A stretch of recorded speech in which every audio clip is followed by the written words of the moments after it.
नमस्कार साथियों विद्या ज्ञान प्रवेश परीक्षा का मेंस एग्ज़ाम होने वाला है। साथियों मेंस एग्ज़ाम के लिए जो कॉलिंग लेटर आएगा उसका प्रारूप कुछ इस तरह से होगा। साथियों देख सकते हैं हमारे बच्चों का जो कॉलिंग लेटर आएगा मेंस एग्ज़ाम के लिए उसका प्रारूप कुछ इस प्रकार से होगा, जिसमें ओएमआर शीट, यूनिक नंबर और अंक क्रमांक इस तरह से लिखा होगा। उसमें नाम, उनके दादा का नाम, निवास, तहसील और पिन इस तरह से लिखा रहेगा। इसके बाद साथियों हम लोग इस वीडियो में जानेंगे कि जो मुख्य परीक्षा होती है उसका सिलेबस क्या होगा और उस सिलेबस को देखेंगे और इस परीक्षा में शामिल होने के लिए कौन कौन से डॉक्यूमेंट की आवश्यकता होगी और कौन कौन से डॉक्यूमेंट हमको तैयार रखने हैं, वहाँ ले जाकर प्रस्तुत करना होगा। तो साथियों यहाँ पर सबसे पहले हम लोग एक बार पुनः देख लेते हैं कि इस तरह से नमूना रहेगा सूचना पत्र का, जो कॉलिंग लेटर आएगा बच्चों का, ये सारी चीज़ें वहाँ पर लिखी रहेंगी।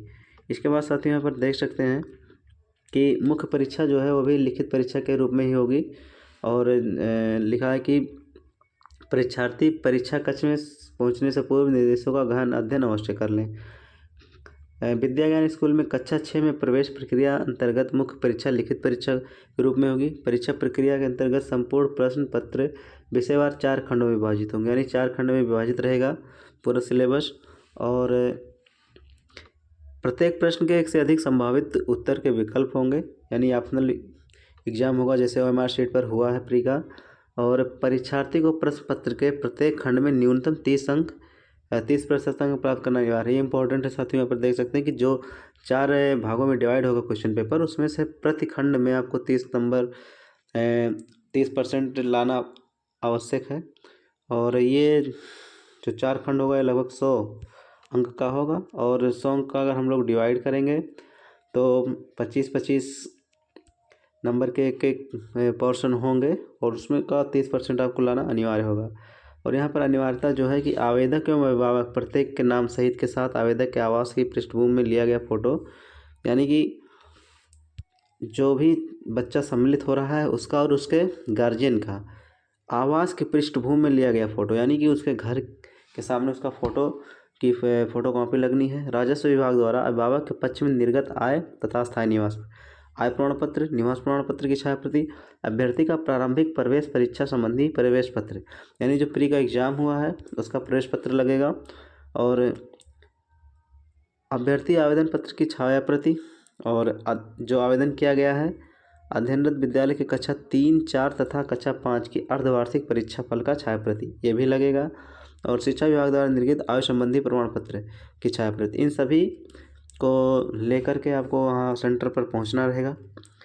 और यहाँ पर साथियों एक नंबर दिया हुआ है किसी भी समस्या के लिए, यहाँ से हम लोग बात कर सकते हैं। और यहाँ पर डिटेल में हम लोग देखते हैं साथियों जो मेंस परीक्षा का एग्जामिनेशन है, यहाँ पर देख सकते हैं कौन कौन सा सिलेबस होगा। तो यहाँ पर भाषा एवं शब्द ज्ञान, हिंदी एंड इंग्लिश लैंग्वेज, गणित एवं विज्ञान, सामान्य ज्ञान एवं समझ, मानसिक योग्यता, विश्लेषणात्मक अनुप्रयोग तथा निष्कर्ष निपुणता, यानी mental ability, analysis application, conclusion skills, ये सारी चीज़ें टॉपिक होंगी और इसी पर आधारित आपका मेंस का एग्ज़ाम होगा। और एक बार पुनः हम लोग बात कर लेते हैं कि परीक्षार्थी को प्रवेश पत्र के प्रत्येक खंड में न्यूनतम 30% मार्क्स लाना होगा, जैसा कि हमने पहले ही बताया है। और साथ ही यहाँ पर एक बार फिर से डॉक्यूमेंट की बात कर लेते हैं कि राजस्व विभाग द्वारा निर्गत आय प्रमाण पत्र की छायाप्रति, विद्यार्थी हो शिक्षा विभाग द्वारा निर्गत आय प्रमाण पत्र की छायाप्रति, अभ्यर्थी की पहचान के लिए विद्या ज्ञान प्रवेश परीक्षा अभ्यर्थी के आवेदन पत्र की छायाप्रति तथा प्रारंभिक परीक्षा का प्रवेश पत्र, जैसा कि हम लोग पहले चर्चा कर चुके हैं। राजस्व विभाग द्वारा अस्थायी निवास प्रमाण पत्र 3, 4, 5 की हाफ ईयरली एग्जाम की मार्कशीट की फ़ोटो कॉपी लगेगी। और यहाँ पर एक चीज़ इंपॉर्टेंट है साथियों कि अभिभावक के बैंक पासबुक के प्रथम पृष्ठ जहाँ एफएससी कोड मुद्रित है कि पढ़ने योग्य छायाप्रति, और ये जो पासबुक का फ़ोटो कॉपी यहाँ पर मांगा जा रहा है, इसमें आपको जो किराया वहन किया जाएगा उसके लिए मांगा जा रहा है। और इसके अलावा नोट में कुछ चीज़ें हम देख लेते हैं कि यदि अभ्यर्थी द्वारा आय तथा निवास संबंधी प्रमाण पत्र की छायाप्रति परीक्षा के दिन जमा नहीं कराई जाती तो चयन प्रक्रिया के अगले चरण से वंचित हो जाएंगे, यानी बहुत ही इंपॉर्टेंट है। हर हाल में आपको निवास प्रमाण पत्र और आय प्रमाण पत्र जमा करना होगा। प्रत्येक छायाप्रति तथा संलग्न पर विद्यार्थी का अनुक्रमांक तथा इस सूचना में सबसे पहले वर्णित यूनिक नंबर प्राथमिक परीक्षा का उत्तर पत्रक नंबर लिखना अनिवार्य होगा।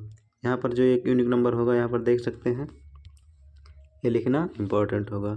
इसके बाद साथियों यहाँ पर देख सकते हैं कि उपरोक्त सभी प्रमाण पत्रों की छायाप्रतियों को अभिलेख प्राप्ति प्रारूप पर अग्रिम रूप से भरकर लाना हो और परीक्षा केंद्र पर जमा कर अपने संदर्भ हेतु रसीद प्राप्त कर लेनी है। यानी ये सारे डॉक्यूमेंट एक फाइल में बना करके वहाँ पर जमा करना है और रसीद उसकी ले लेनी है।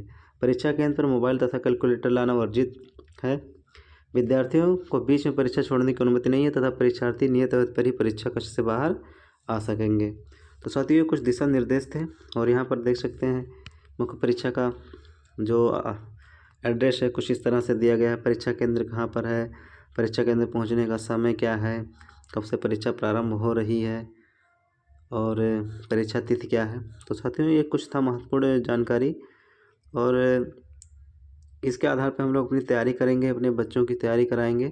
तो साथियों वीडियो कैसा लगा, पसंद आया तो लाइक कीजिए और चैनल पर नए तो सब्सक्राइब करना बिल्कुल ना भूलें। जय हिंद जय भारत।